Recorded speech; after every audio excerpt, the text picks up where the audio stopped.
नमस्कार, आप सभी का स्वागत है आपके अपने YouTube चैनल तथागत एडुजोन पर। पिछले लेक्चर में हमने शहरी स्थानीय निकाय जो थे उनके विषय में बात की थी। आज का जो हमारा लेक्चर है वो केंद्र राज्य संबंध, ये संविधान के भाग 11 और 12 में इसका प्रावधान किया गया है। अनुच्छेद 245 से लेकर के 293 तक केंद्र राज्य संबंध के विषय में बताया गया है। जो केंद्र राज्य संबंध है भारत में, हम देखते हैं इनको 3 भागों में बांटा गया है। पहले में है विधायी संबंध, जिसमें संसदीय जो संसद और जो राज्य विधानसभाएं हैं कानून बनाती हैं, उन प्रावधानों को शामिल किया गया है। जो दूसरे तरीके के संबंध है वो है प्रशासनिक संबंध। इसमें क्या है कि जो प्रशासन से रिलेटेड जितने भी मामले होंगे वो इन प्रशासनिक संबंधों के तहत आएंगे। जो विधायी संबंध है ये भाग 11 में अनुच्छेद 245 से लेकर के 255 तक है। और जो प्रशासनिक संबंध है वो भाग 11 में ही 256 से लेकर 263 तक अनुच्छेद जो है इनके लिए।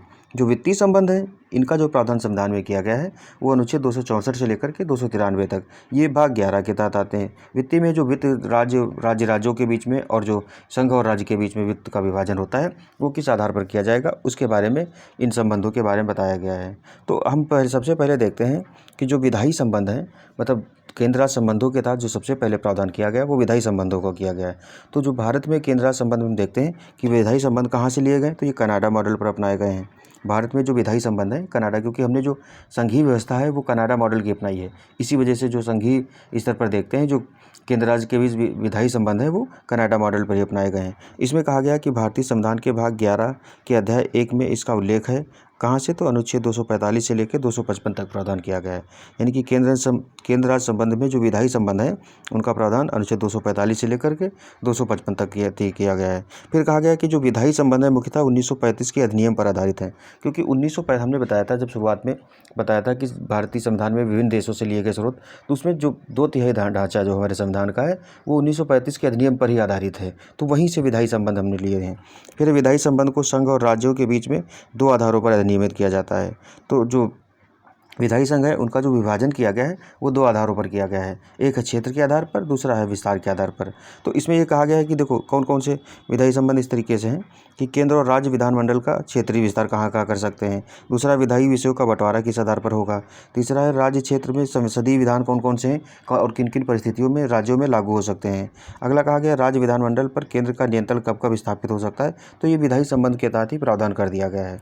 तो इस तरीके से हम देखते हैं जो क्षेत्र के आधार पर है विधायी संबंधों का जो प्रावधान है वह अनुच्छेद 245 के तहत कहा गया है कि क्षेत्र के आधार पर संसद द्वारा निर्मित कानून पूरे भारत में लागू होता है। क्यों? क्योंकि संसद जो है राष्ट्रीय स्तर की प्रतिनिधि संस्था है, इसलिए उसके द्वारा बनाए गए कानून पूरे भारत में लागू होते हैं। जबकि हम राज्य देखते हैं तो राज्य मंडल अपने संपूर्ण राज्य के लिए कानून बना सकते हैं। मतलब यह है कि जो राज्य कानून बनाएंगे उनका कानून कहाँ, तो उनके राज्य क्षेत्र पर लागू होगा। फिर कहा गया कि जो संसद द्वारा बनाई गई विधि को राज्य क्षेत्रातीत विधायन भी कहते हैं। राज्य क्षेत्रातीत विधान मतलब कि राज्य पर भी वो लागू हो सकती है, और राज्य का तो अपना कानून है ही, लेकिन कुछ मामलों में जो संसद द्वारा बनाई गई विधियां हैं वो क्या राज्य के अंतर्गत भी लागू हो सकती है। इसका तात्पर्य संसद द्वारा निर्मित कानून भारत, यानी कि जो भारत का जो क्षेत्र है वहाँ तो लागू ही होते हैं, भारत से बाहर रहने वाले नागरिकों पर भी लागू होते हैं। तो इसमें कहा गया है कि जो भारत के देखो भारतीय जो नागरिक हैं विदेशों में रह रहे हैं, या जिसे इस तरीके से मान लीजिए भारत का जो दूतावास है किसी देश में, तो वो भारत की संपत्ति मानी जाती है, मतलब उस पर अधिकार क्षेत्र किसका है, भारत सरकार का है। तो वहाँ जो नियम कानून लागू होंगे वो संसद जो नियम कानून बनाएगी वो वही नियम कानून वहाँ जो भारत का दूतावास है वहाँ लागू होंगे, ना कि उस देश के लागू होंगे जिस देश में वो दूतावास स्थित है। इसलिए कहा गया कि इसको कहा है तो इनको राज्य क्षेत्रातीत विधायन है, मतलब राज्य की सीमा के बाहर भी इनको लागू किया जा सकता है, इस तरीके का प्रावधान किया गया है। फिर जो दूसरा है वो बात करता है कि विषय के आधार पर तो पहला है क्षेत्र के आधार पर, मतलब कहाँ कहाँ किस किस संसद का पूरे भारत में, राज्य का राज्य के भीतर और संसद का भारत के बाहर जो एरिया है भारत के नागरिक जो रह रहे हैं उन पर भी लागू होता है। दूसरा ये है कि विषय के आधार पर, तो विषय के आधार पर जो है इनको 3 सूचियों में बांटा गया है, संघ सूची, राज्य सूची और समवर्ती सूची। तो विषय के आधार पर 3 भागों में विभाजित किया गया है। कौन से? संघ सूची के विषय, राज्य सूची के विषय और समवर्ती सूची के विषय। तो इस तरीके से हम देखते हैं जो विषय के आधार पर 3 आधारों पर बांटा गया है। तो संघ सूची जो है उसमें कितने विषय शामिल होते हैं, तो यहाँ प्रावधान किया गया कि संघ सूची पर कानून बनाने का अधिकार किसको, संघ सरकार को होता है। क्योंकि संघीय विषय है इस वजह से संघ सूची पर कानून बनाने का अधिकार जो भारत सरकार है उसका होता है, क्योंकि इस सूची में राष्ट्रीय महत्व के विषय आते हैं। राष्ट्रीय महत्व मतलब राष्ट्र के स्तर पर जो महत्व रखते हैं वो विषय आते हैं। जब संविधान लागू हुआ था, यानी कि मूल संविधान में 97 विषय थे, जो अब बढ़कर के 98 हो गए। 98 कहीं कहीं 101 आता है, तो 98 जो विषय हैं वो हो गए हैं। ठीक है, तो इसमें कहा गया कि कौन कौन से प्रावधान हैं, जैसे कि देखते हैं नागरिकता हो गई, जनगणना है, नागरिकता है, जनगणना है, डाक तार है। डाक तार मतलब कि जो डाक भेजे जाते हैं, या टेलीग्राम वगैरह, जो टेलीग्राफ वगैरह पहले चलता था वो, या तार भेजा जाता था, वो सारी चीज़ें। फिर है टेलीफोन हो गया, बेतार प्रसारण जितना भी ट्रांसमिशन किया जाता है वो सारी चीज़ें। बीमा वाला काम जो है वो भी, तीर्थ यात्राएं जो होती हैं अंतर्राज्यीय, वो फिल्मों की मंजूरी सेंसर बोर्ड जो काम करता है वो संघ सरकार ही गठित करती है।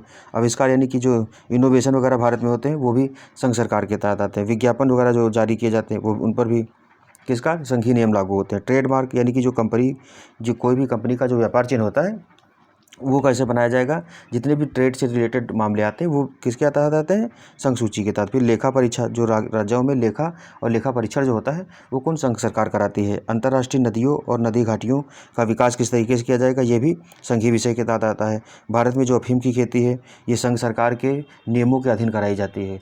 कुछ जगह संघ सरकार, क्योंकि इस अफीम का यूज जो है वो दवा के रूप में होता है, तो इस वजह से उसको नियमित करने का काम किसके पास, संघ सरकार के पास है। फिर कहा गया जो बाँट माप और मानक नियत करना, तो बाँट माप मतलब कि जो माप तौल के मानक होंगे वो कौन नियत करेगा, भारत सरकार नियत करेगी। क्यों, क्योंकि पूरे भारत में एक जैसी बाँट माप प्रणाली अपनाने के लिए इसका प्रावधान किया गया है। फिर कहा गया रेलवे में देखते हैं भारत सरकार की तहत आती है। करेंसी यानी कि सिक्के हो गए, करेंसी और सिक्के, तो ये सब जो हैं ये भारत सरकार के तहत। और जो आरबीआई है ये इनका नियमन कौन करती है, जैसे करेंसी, सिक्के, इन सब की रेगुलेशन का काम आरबीआई करती है। लेकिन आरबीआई भी किसके तहत है, वो भारत सरकार के तहत है। तो ये जो प्रावधान है संघ सूची के, ये संविधान में ही कर दिए गए। दूसरी जो सूची है वो कौन सी, राज्य सूची है। राज्य सूची में कौन कौन से विषय शामिल किए गए, तो इसमें स्थानीय महत्व के विषय से होते हैं। मतलब ये है कि जो क्षेत्रीय स्तर के विषय होते हैं उनको इसमें स्थान दिया गया है, इसलिए इन पर कानून बनाने का अधिकार किसका होता है, तो राज्य सरकार का होता है।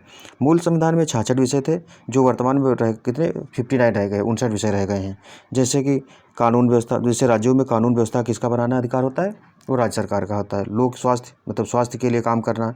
पंचायती राज व्यवस्था वाला जब हमने पढ़ा तो बताया भी था कि राज्य विधानमंडल उनके लिए कानून बनाता है। पुलिस एवं रेलवे पुलिस, तो पुलिस हम देखते हैं राज्य सरकार का तो विषय है ही। दूसरी चीज़ है रेलवे पुलिस जो है वो भी राज्य सरकार के तहत आती है। देखो रेलवे जो है वो संघ सरकार के तहत आता है, लेकिन रेलवे के संरक्षण के लिए जो पुलिस बनाई जाती है वो राज्य सरकार के तहत आती है। फिर अगला है जेल।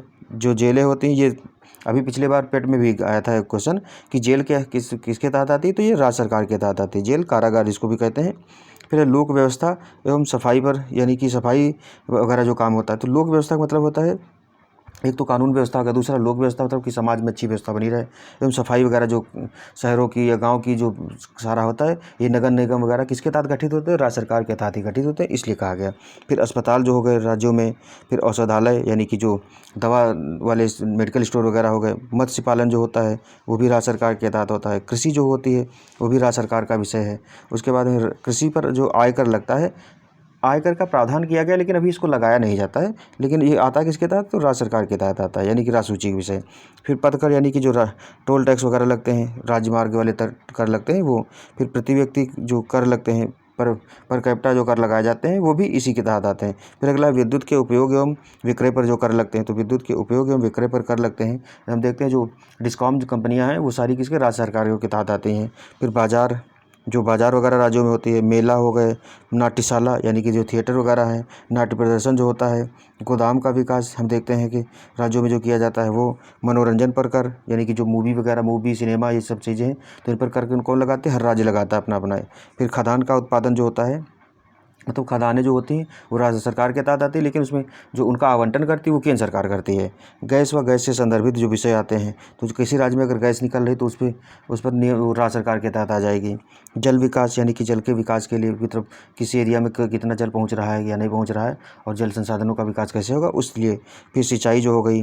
फिर नहरें हो गई। भूमि और भवन पर कर जो लगते हैं। तो इस तरीके से हम देखते हैं राज्य सूची के तहत टोटल 59 विषय आते हैं। तो इसमें से कुछ जो महत्वपूर्ण विषय थे वो हमने यहाँ पर लिखे हैं।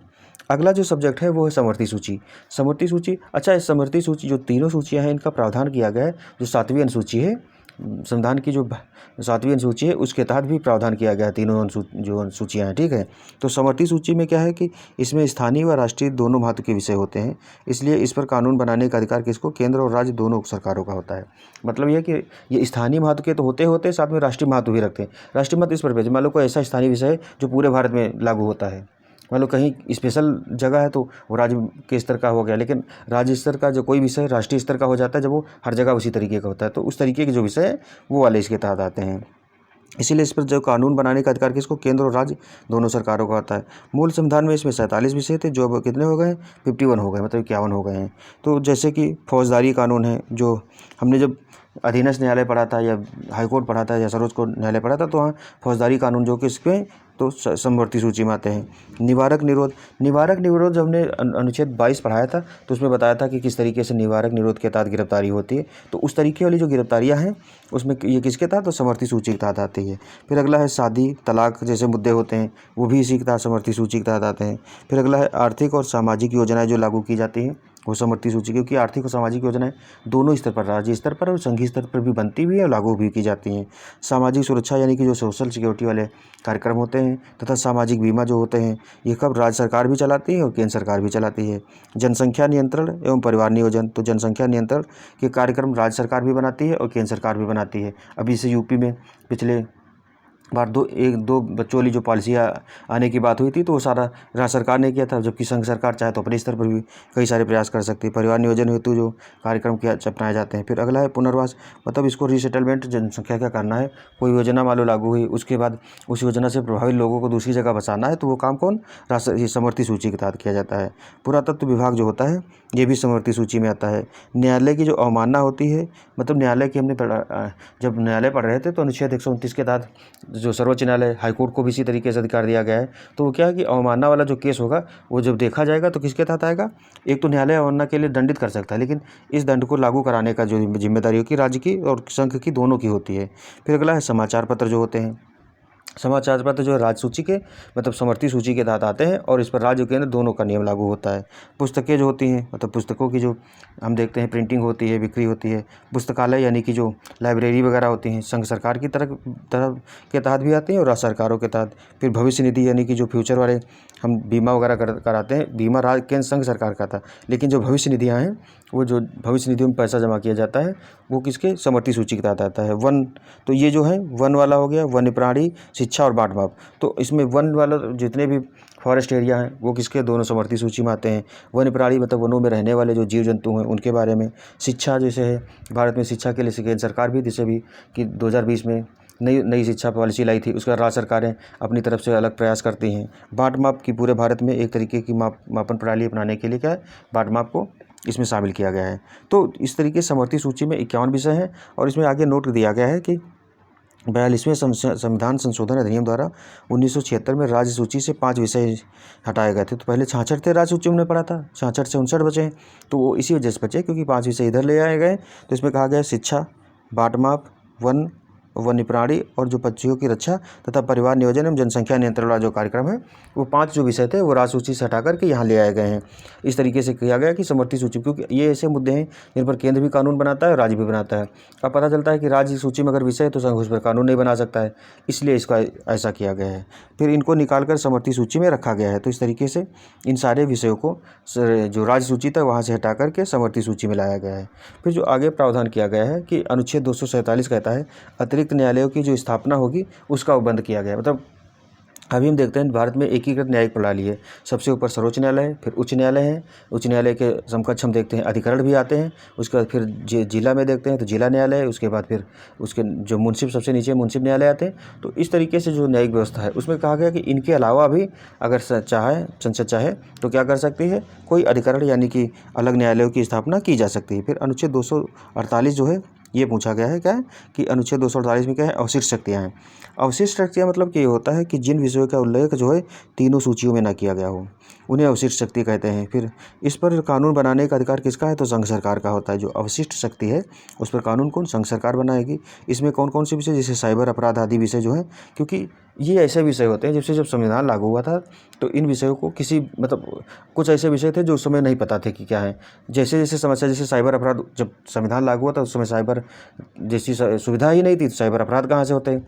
तो जब साइबर अपराध की ज़रूरत पड़ी तो इस विषय को अवशिष्ट शक्ति में शामिल कर दिया गया, जो अवशिष्ट सूची है उसमें शामिल कर दिया गया है। तो ये जो अवशिष्ट सूची है ये किसके तहत आती है, अनुच्छेद 248 के तहत, और संघ सरकार इस पर कानून बनाती है। ये चीज़ है, जैसे कनाडा या अमेरिका वगैरह में हम देखते हैं, अमेरिका में क्या है, जो अवशिष्ट शक्तियाँ हैं वो राज्यों को दी गई हैं, जबकि भारत में ऐसा नहीं है। भारत में क्या है कि अवशिष्ट शक्तियों पर कानून कौन बनाएगा, राज्य सरकारें बनाएंगी, ये चीज़ कही गई। फिर अगला जो प्रावधान किया गया कि राज्य सूची के ऐसे कौन कौन से विषय हैं जिन पर संसद कानून बना सकती है। तो अनुच्छेद 249 जो है ये घोषित करता है कि राष्ट्रीय हित का मतलब किसी विषय को, राज्य सूची के किसी विषय को अगर संसद राष्ट्रीय महत्व का घोषित कर देती है तो उस पर संसद कानून बना सकेगी, ये चीज़ कही गई है। और इसमें घोषित कौन, राज्यसभा घोषित करेगी। तो ये क्वेश्चन कई बार पूछा गया है, पीसीएस में तो मतलब प्री में तो कई बार आया है, और इसमें कई तरीके के क्वेश्चन बनते हैं। तो पहला है कि कह रहा है कि संसद जो है राष्ट्रीय हित में कभी भी राज्य सूची के किसी भी विषय पर कानून बना सकेगी, ऐसा तभी होगा। तो इसमें कहा गया कि संसद राष्ट्रीय मतलब राज्य सूची के किसी भी विषय पर राष्ट्रीय हित में कानून बना सकती है, लेकिन इसके लिए तभी होगा जब राज्यसभा किसी राज्य सूची के विषय को राष्ट्रीय महत्व का घोषित कर दे। अब यहाँ राज्यसभा को ही ये पावर क्यों देगी। जब हम राज्यसभा पढ़ रहे थे तो उन्होंने बताया था कि राज्यसभा जो होती है इसको राज्यों का सदन भी कहा जाता है। मतलब ये है कि हर राज्य से अपना प्रतिनिधि चुन करके राज्यसभा में भेजता है। तो राज्यसभा के जो प्रतिनिधि हैं अगर उनके सदस्य 2/3 बहुमत से किसी प्रस्ताव को, राज्य सूची के किसी विषय को ये साबित कर देते हैं कि वो राष्ट्रीय महत्व का है, तो उस विषय पर कानून बनाने का अधिकार संसद को प्राप्त हो जाएगा। लेकिन इसमें प्रक्रिया की शुरुआत किससे, राज्यसभा से होगी। अगर राज्यसभा अपने उपस्थित और मतदान करने वाले सदस्यों के 2/3 बहुमत से पारित कर दे, ये चीज़ कही गई है। इसके लिए क्या होगा, राज्यसभा उपस्थित और मतदान करने वाले सदस्यों के 2/3 बहुमत से प्रस्ताव पारित कर दे तो ऐसे विषय पर जो संसद है कानून बना सकती है। इस प्रस्ताव को लोकसभा सहमत हो जाए, मतलब राज्यसभा ने जो 2/3 बहुमत से कहा कि राष्ट्रीय हित का विषय है उस पर संसद लोकसभा पर सहमत हो जाए तो उस राज्य सूची के विषय पर संसद द्वारा जो कानून बनेगा वो वैध माना जाएगा। मतलब कि उस कानून की वैधता, लीगलिटी बन जाएगी कि जो राज्य सूची के विषय पर संसद ने कानून बनाया वो अपरिहार्य कारणों से बनाया जो राष्ट्रीय महत्व के थे। इस तरीके का प्रावधान किया गया। तो ये सीधे क्वेश्चन पूछा गया कि राज्य सूची के तहत संसद राष्ट्रीय हित में कानून किस आर्टिकल के तहत बना सकती है, तो अनुच्छेद 249 के तहत बना सकती है। फिर अगला जो प्रावधान किया गया कि लेकिन ऐसा जो कानून होगा ये 1 वर्ष से अधिक समय तक लागू नहीं रह सकेगा। मतलब यह है कि जो अनुच्छेद 249 के तहत कानून संसद बनाएगी वो 1 वर्ष से अधिक लागू नहीं रह पाएगा। संसद जितनी बार ऐसे कानून को अनुमोदित करती रहेगी ऐसा कानून उतनी बार 1 वर्ष के लिए बढ़ता रहेगा। 1 वर्ष के लिए, जैसे एक बार संसद ने बनाया कानून उसको क्या है 1 वर्ष तक लागू रहेगा, फिर दोबारा उसको अनुमोदन करना पड़ेगा, फिर 1 वर्ष के लिए लागू हो जाएगा। लेकिन 1 वर्ष की समय सीमा की अवधि जो होगी यदि इसे पुनः अनुमोदित नहीं किया जाता है, मान लो संसद ने एक बार बनाया 1 साल तक लागू रहा, फिर दोबारा बनाया तो 2 साल तक हो गया, लेकिन एक साल तक बढ़ता है। 1 साल के बाद मान लो 2 साल हो गए, अब संसद ने इसको दोबारा अनुमोदित नहीं किया तो ऐसा जो कानून होगा क्या होगा कि पुनः इसे अनुमोदित नहीं किया तो ऐसा कानून जो अगले 6 माह तक ही प्रभावी रहेगा, मतलब अगले 6 महीने तक ही लागू रहेगा, उसके बाद वो स्वतः समाप्त हो जाएगा। ये चीज़ कही गई। तो इसमें क्वेश्चन ये आया था कि राज्यसभा की जो राज्य सूची के किसी विषय पर अनुच्छेद 249 के तहत संसद कानून बनाती है वो कितने समय तक प्रभावी रहता है, तो इसका उत्तर होगा 1 साल तक। एक बार में 1 साल तक, अगर आगे बढ़ाती है तो लेकिन आंसर जो रहेगा वो 1 साल ही रहेगा। ठीक है, तो इस तरीके से प्रावधान किया गया। फिर अनुच्छेद जो 250 है ये प्रावधान करता है कि राष्ट्रीय आपात के साथ जो राष्ट्रीय आपातकाल अगर भारत में लागू होगा या किसी राज्य में तो क्या होगा कि उस समय क्या संसद कानून बना सकती है जो राज्य सूची के विषय। तो यहाँ ये चीज़ कही गई कि जब भारत में अनुच्छेद 352 के तहत राष्ट्रीय आपातकाल लागू है तब ऐसी स्थिति में अनुच्छेद 250 संसद को यह शक्ति देता है कि वह राज्य सूची के किसी विषय पर कानून बना सकती है। तो जब राष्ट्रीय आपातकाल लागू होगा अनुच्छेद 352 के तहत, इसमें 3 तरीके से लागू होता है, युद्ध, बाह्य आक्रमण या सशस्त्र विद्रोह, 3 आधारों पर लागू होता। अगर ऐसी कंडीशन में संसद कानून बनाती है कि राज्य सूची के किसी विषय पर, तब वो क्या होगा, वैध माना जाएगा। तब और ऐसा कानून तब तक बना रहेगा जब तक राष्ट्रीय आपातकाल लागू है। मतलब संसद इस राष्ट्रीय आपात के समय अगर कोई राज्य सूची के विषय पर कानून बनाती है तो ऐसा कानून कब तक लागू रहेगा, जब तक राष्ट्रीय आपात लागू है। किंतु राष्ट्रीय आपातकाल समाप्त होने के बाद राज्य सूची के विषय पर बनाया गया कानून अगले 6 महीने तक ही प्रभावी रहेगा। तो एक चीज़ आप याद रखिए कि जो भी कानून है अगर वो उसका कार्यकाल देखें या उसका जो टेन्योर पीरियड था वो अगर समाप्त होता तो उसके बाद सिर्फ 6 महीने तक वो वैलिड रहेगा, उसके बाद ऑटोमेटिक निल एंड वाइड हो जाएगा। ठीक है, तो इस तरीके से राष्ट्रीय आपात के समय संसद राजसूची के विषय पर बना सकती है। राष्ट्रीय हित के रूप में अगर कोई विषय राज्यसभा घोषित कर देती तो उस पर भी संसद अनुच्छेद 250 के तहत कानून बना सकती है। फिर जो अगला प्रावधान किया गया है वो है अनुच्छेद 251। ये कहता है कि यदि अनुच्छेद 249 और 250 द्वारा निर्मित कानून पर संघ यानी कि संघ सरकार और राज्य सरकार के बीच में टकराव की स्थिति उत्पन्न होती है तो केंद्र का कानून प्रभावी माना जाएगा। हमने अभी पहले भी पढ़ा था कि जो मतलब क्षेत्र के आधार पर, तो इसमें कहा गया कि जो संसद है, संसद को अधिक शक्तियाँ दी गई हैं क्योंकि उसका जो कानून होता है वो पूरे भारत पर लागू होता है और उसको पूरी राष्ट्रीय महत्व का विषय होता है, इस वजह से कहा गया। तो अनुच्छेद 250 और 249 के तहत अगर संसद और राज्य जो विधानमंडल है उसमें उनके द्वारा बनाए गए कानूनों में मतभेद होता है तो जो संसद द्वारा बनाया गया कानून है वो वरीयता वाला रहेगा, मतलब वो अधिक वरीयता प्रदान करेगा। ठीक है। फिर अगला जो है अनुच्छेद 252 है। ये प्रावधान करता है कि राज्यों के बीच समझौते द्वारा, मतलब राज्य सूची के ऐसे विषय हैं जिस पर राज्य समझौता करते हैं और संसद को कहते हैं कि हमारे लिए कानून बना दो, तो उस तरीके के कानून की बात की गई। तो इसमें कहा गया कि राज्यों के बीच समझौते द्वारा जब 2 या 2 से अधिक राज्य परस्पर समझौता करते हैं कि उस राज्य सूची के विषय पर संसद कानून बनाए तो संसद क्या करती है, संबंधित राज्य सूची के विषय पर कानून बना सकेगी, लेकिन ऐसी सहमति उस राज्य विधान मंडल द्वारा दी गई हो। तो इसमें कहा गया है कि 2 या 2 से अधिक राज्य आपस में सहमति करते हैं कि ऐसा कोई विषय है जिस पर कानून संसद बना दे, तो संसद क्या करती है, उस कानून को बना देती है राज्य सूची के विषय पर। और इसमें कहा गया कि राज्य सूची पर संसद कानून तभी बनाएगी जब राज्य जो मतलब उस जो राज्य विधान मतलब राज्य सूची का विषय था उस पर राज्य विधानमंडल अपनी सहमति दे दे, तब संसद इस पर कानून बना सकती है। तो अनुच्छेद 252 इस तरीके का प्रावधान करता है। फिर कहा गया कि यदि कोई राज्य मतलब राज्य सूची जो 2 या 2 से अधिक राज्य के समझौते द्वारा कोई कानून बना है तो उसमें कहा गया, उसमें आगे क्या है कि यदि ऐसा राज्य जिसने पहले उस समझौते को स्वीकार नहीं किया था जो राज्यों ने समझौता करके किया था, मतलब 2 या 2 से अधिक राज्यों ने कहा था कि इस पर कानून बने और तीसरा राज्य है जिसने इस समझौते हुए उस समय शामिल नहीं था, तो क्या है कि जो राज्यों ने किया था और ऐसा राज्य उस समझौते में शामिल होना चाहता है तो बाद में शामिल होना चाहता है, इसके लिए क्या होगा कि जिससे उस राज्य सूची के विषय पर संसद द्वारा निर्मित कानून को अपने राज्य में लागू कर सके, तो इसके लिए क्या है, उसे संसद से अनुमति लेनी होगी। अगर वो संसद से अनुमति ले लेता है तो वो वाला जो कानून संसद ने पहले बनाया था 2 राज्यों के लिए वो उस राज्य में भी लागू हो जाएगा जो तीसरा राज्य चाह रहा है। ये प्रावधान किया गया है। अगला कहा गया है कि यदि कोई राज्य राज्य सूची के किसी विषय पर संसद द्वारा बनाए गए कानून को अपने क्षेत्र में लागू नहीं करना चाहता है, अर्थात वह इस समझौते से बाहर निकलना चाहता है, तो इसके लिए उसे संसद की अनुमति आवश्यक होगी।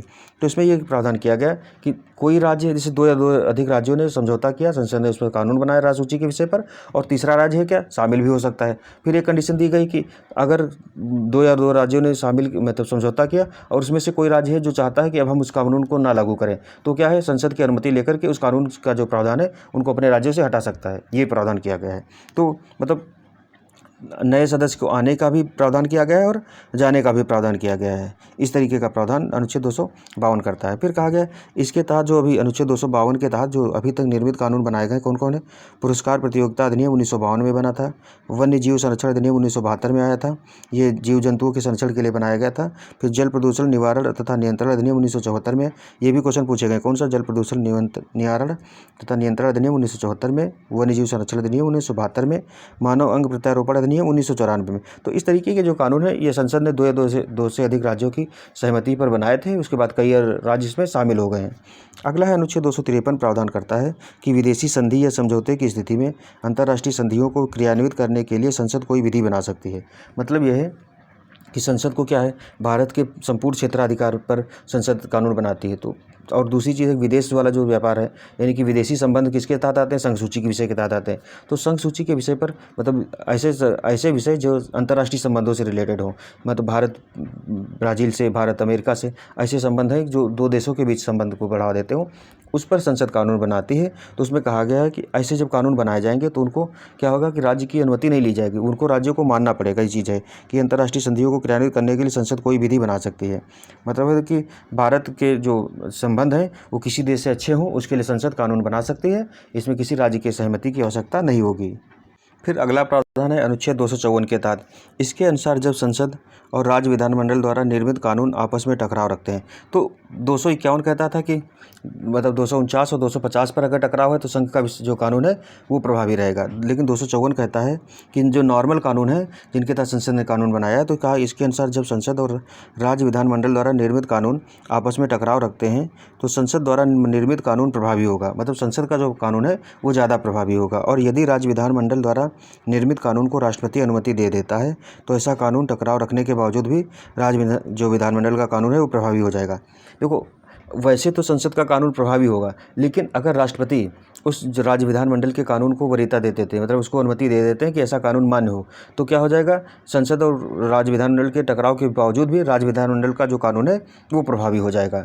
लेकिन और यदि संसद इसमें पुनः संशोधन करके अपने द्वारा निर्मित कानून को लागू कर सकती है, अगर संसद चाहे दोबारा उसमें संशोधन करके खुद का कानून प्रभावी कर सकती है, ये अधिकार भी संसद को दिया गया है। ठीक है। अगला है, संसद और राज्य विधानमंडल के बीच टकराव समवर्ती सूची पर ही होता है। इसका कारण ये है, देखो, राज्य सूची पर विषय तो जो है उस पर राज्य सरकार कानून बनाती है, संघ सरकार संघीय विषय पर कानून बनाती है, समवर्ती सूची के जो विषय हैं उन पर दोनों कानून बनाते हैं। तो ऐसी स्थिति ज़्यादातर समवर्ती सूची के विषय को लेकर के आती है। लेकिन राज्य सूची पर अनुच्छेद 249, 250, 252 और 253 के तहत निर्मित की गई विधियों पर भी टकराव होता है, क्योंकि इनके तहत राज्य सूची के विषय पर संघ कानून बनाता है, ये चीज़ है। तो ऐसी स्थिति में सामान्यतः संसद का कानून प्रभावी माना जाता है। तो ऐसी जब कंडीशन आती है तो सामान्यतः संसद का कानून प्रभावी माना जाता है। और रेयर केस है जिसमें राष्ट्रपति राज्य विधानमंडल के कानून को वरीयता दे, क्योंकि राष्ट्रपति किसके विचार सलाह सहमति से काम करता है, मंत्रिपरिषद, और मंत्रिपरिषद संसद में कानून बनाने का मतलब काम किसका है, मंत्रिपरिषद का है। तो कभी भी मंत्रिपरिषद नहीं चाहेगी कि राष्ट्रपति राज्य विधानमंडल के कानून को वरीयता दें, ये चीज़ है। तो सामान्य स्थिति यही है कि जो संसद का कानून है वो प्रभावी माना जाता है। फिर अनुच्छेद 255 है, ये प्रावधान क्या करता है, ये कहता है कि सिफारिश और पूर्व मंजूरी के बारे में जहां राज्यपाल की सिफारिश अपेक्षित है वहां राज्यपाल से, और जहां राष्ट्रपति से अपेक्षित थी वहां राष्ट्रपति से लेने के बाद संसद या विधानमंडल अधिनियम कानून बना सकते हैं। ये कहा गया है कि इसमें संसद और जो विधानमंडल है वो कानून क्या है, तभी उनका कानून मान्य माना जाएगा जब उसमें जहाँ राज्यपाल की सहमति की आवश्यकता थी वहाँ राज्यपाल की सहमति ले ली गई हो, और जहाँ संसद के मामले में राष्ट्रपति की सहमति की आवश्यकता थी वहाँ राष्ट्रपति की सहमति ले ली गई हो, तभी वो कानून पूर्णतः विधि बन करके आएगा। क्योंकि जब कानून कोई भी विधेयक पास किया जाता है, मतलब प्रस्तुत किया जाता है, कोई भी, इसको बिल कहते हैं, तब जब विधेयक प्रस्तुत किया जाता है तो उसको बिल कहते हैं, और जब एक्ट वो तभी बनता है जब उस पर राष्ट्रपति या राज्यपाल अपनी सहमति दे देते हैं। तो उसी कंडीशन में उसको हम एक्ट मानते हैं। जब तक राष्ट्रपति या राज्यपाल अपनी सहमति नहीं देते तो तब तक वो बिल ही रहता है। बिल मतलब विधेयक रहता है, और जब विधेयक पास हो जाता है दोनों सदनों द्वारा और राष्ट्रपति या राज्यपाल द्वारा, तब उसको हम अधिनियम कहते हैं। ये चीज़ कही गई है। फिर अगला बात की जा रही प्रत्यायोजन विधान। प्रत्यायोजन विधान का मतलब ये होता है कि सामान्यतः कानून बनाना विधायिका का काम होता है, क्योंकि हमने देखा था जो शासन के 3 अंग हैं, विधायिका, कार्यपालिका और न्यायपालिका। तो न्यायपालिका न्याय की कार्यप्रणाली को देखती है, प्रशासन जो कार्यपालिका है वो प्रशासनिक कार्यों को देखती है, विधायिका यानी कि संसद जो है वो क्या काम करती है, विधायन का काम करती है, मतलब विधि बनाने का काम संसद या राज्य विधानमंडल को दिया गया है। तो इसमें कहा गया किंतु किसी कानून को बनाने के लिए विधायिका एक समूह या निकाय को सौंप देती है, तो ऐसे निकाय या समूह द्वारा जो नियम या विधि बनाए जाते हैं उसको प्रदत्त या प्रत्यायोजन विधायक कहा जाता है। मतलब यह कि सामान्यतः जो कानून बनाने का अधिकार किसको है, संसद या राज्य विधानमंडल को है। लेकिन कुछ विशेष परिस्थितियों में विधायिका जो है अपने काम को किसी ऐसी संस्था को सौंप देती है जो मतलब उसके बिहाफ पर कानून बनाती है। तो ऐसी जो उस संस्था द्वारा जो बनाए गए कानून या नियम या विनियम जो होते हैं उनको क्या कहा जाता है, प्रत्यायोजन विधान कहा जाता है। इस तरीके का फिर अगला जो प्रावधान किया गया है वो छद्म या आभासी विधान। छद्म या आभासी विधान में क्या है कि जब संसद या राज्य विधानमंडल ऊपरी तौर से अपनी सीमा क्षेत्र में रहकर कानून बनाने का दावा करते हैं, लेकिन वास्तव में ऐसा कानून उसके सीमा क्षेत्र में ना आता हो, तो ऐसे विधि निर्माण को आभासी विधान कहते हैं। मतलब है कि जब कोई व्यक्ति, इस तरीके से समझ लो, कोई व्यक्ति अपने सीमा से जो भी उसका लीगल एरिया था उस एरिया से बढ़कर के काम करने की कोशिश करता है तो उसको छद्म विधान कहा जाता है। संसद भी इस तरीके काम करती है और राज्य भी करते हैं कि जहाँ पर मान लो संसद और न्यायपालिका में टकराव तो संसद मैक्सिमम कोशिश करती है कि वो खुद को वरीयता में रखे। तो इस तरीके का, या राज्य सूची के किसी विषय पर जब संसद कानून बनाने का प्रयास करती है, या फिर राज्य सूची मतलब जो राज्य है सरकार है वो संसदीय जो संघ सूची के विषय है उन पर कानून बनाने के लिए मतलब प्रयास करती है, तो उस तरीके के जो विधान होते हैं वो छद्म या आभासी विधान कहा जाता है।